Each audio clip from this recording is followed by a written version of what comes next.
2026 আসতে চলেছে। আপনার অর্থনীতির উপর মানে ভারতীয় অর্থনীতি যেদিকে যাচ্ছে আপনার জীবনে কি প্রভাব পড়বে সেটা জানুন।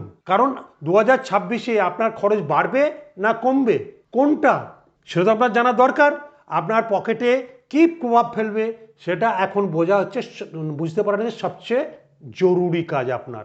2026-27 মানে 2026-এ সরকার বলছে অর্থনীতি ঘুরে দাঁড়াচ্ছে, জিডিপি বাড়ছে, পরিকাঠামোয় বিনিয়োগ বাড়ছে, কর্পোরেট প্রফিট বাড়ছে। কিন্তু প্রশ্ন হলো এই উন্নয়ন কি আমাদের বাজারের থলিতে স্বস্তি দেবে? না দিলে আমায় কি করতে হবে, তাই না? তো সেটা জানা দরকার। চলুন দেখি কি কি খাতে আমাদের খরচের প্রভাব পড়তে পারে। দেখি প্রথমেই হচ্ছে, এটা দেখতে গেলে আমাকে প্রথমেই করতে হবে খরচের বিশ্লেষণ করবে। খাদ্যদ্রব্য, তার মানে আমি বলি না একটা বাজেট করতে, খাদ্যদ্রব্য আবহাওয়া ভালো থাকলে দাম নিয়ন্ত্রণে থাকবে, বাট যেগুলো এই যে প্যাকেজিং ফুড তার কিন্তু দাম বাড়তে পারে।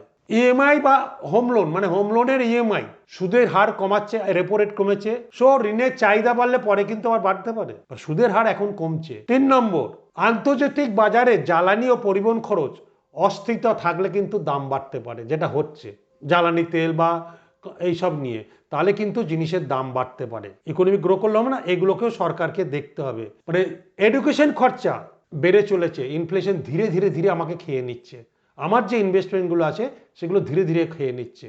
হেলথের খরচা দিনকে দিন বেড়ে চলেছে, তাহলে আমার 2026-এ আমি যে বাজেট করছি আমার খরচ বাড়বে না খরচ কমবে? খরচ যদি কমাতে চাই আমাকে আমার প্ল্যানিং করতে হবে।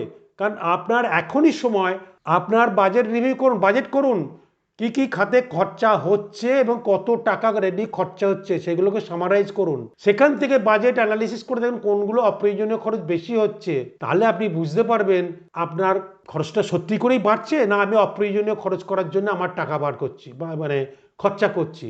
আর যেখানে আপনি ইনভেস্ট করছেন, নট সেভিং, বিনিয়োগ বাড়ান। কারণ ইনফ্লেশনের চাপ নালে কমাতে পারবেন না। কারণ আজকে যে টাকার ভ্যালু 1 লাখ টাকা, 10 বছর পরে কিন্তু সেটার ভ্যালু 50,000 হয়ে যাবে, তখন কি করবেন?